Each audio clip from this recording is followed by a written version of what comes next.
Reverend Sharpton, first of all, welcome back to Washington Watch. Thank you. We are living in, many would say, very interesting times. When you look at what's happening with the economy, you would look at what's happening in terms of African Americans and employment, criminal justice system. And so when you look at some of those critical issues, what jumps out to you to be the most important issue facing African Americans in 2013?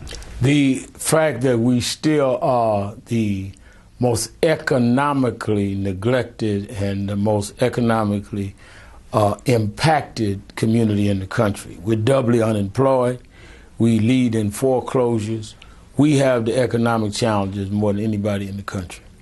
One of the things that, when you talk about that, when you look at the wealth gap, when you look at the study that came out from Brandeis University showing a $230,000 gap exists between whites and blacks when it comes to the wealth gap. One of the issues they talked about was the issue of home ownership. Right. We've seen 53% of black wealth wiped out in the last 5 years because of home ownership.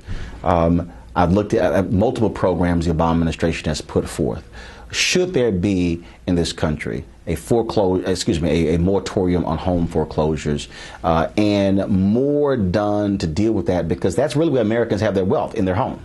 I think that there ought to be a moratorium on home foreclosures, and I think we need to go after those large financial institutions that are behind a lot of the disparate income problems in terms of home foreclosures and those that are dealing with home ownership.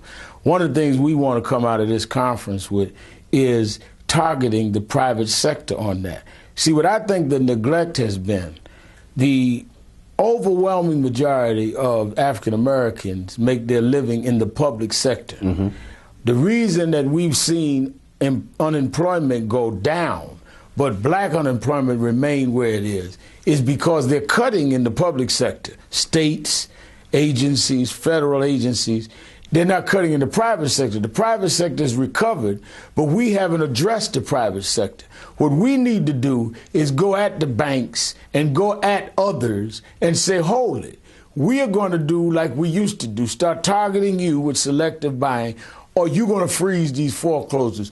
We're going to start dealing with your advertising, your service contracts, your employment. We want to see what the data is, because the private sector has been able to fly totally untouched while we put all the pressure on the public sector, and the public sector is where the Republicans can cut the jobs. They can't make us buy products. Now, what's interesting about that is that when you raise that point, when you talk about trying to do those things, what often happens is folks will say, well, you know, that's old school. I mean, that's really not going to work. You're talking about boycotting. You're talking about having some of these targeted programs.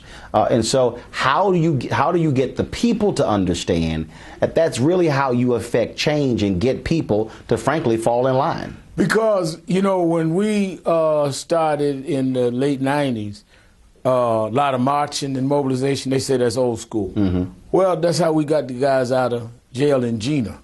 That's how we got George Zimmerman a trial right now in Sanford, Florida. So all of this trickery about old school would tell me what new school stuff works, because we've tried all this new school stuff of electing black mayors and all that, and it hasn't worked. So the fact is, there is no new school. There's some new classes that's flunking in the old school. So you can call it old, new. Let's talk about what works. What has worked is every time we put a campaign on a private sector entity, it has worked. Every time we mobilize, it has worked.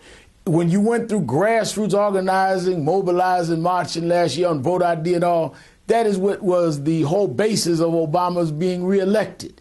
He won Florida because people old school put lines out there and people stayed 7 hours online, and Ohio. So I think a lot of people are trying to, in this kind of age justification, take themselves out of the ball game. The ball game is what works, old or young. If I need to go from point A to point B, I'm not concerned whether the car is old or new. I'm concerned whether the car can ride. And I'd rather have an old car that can get me there than a new car that can't crank up.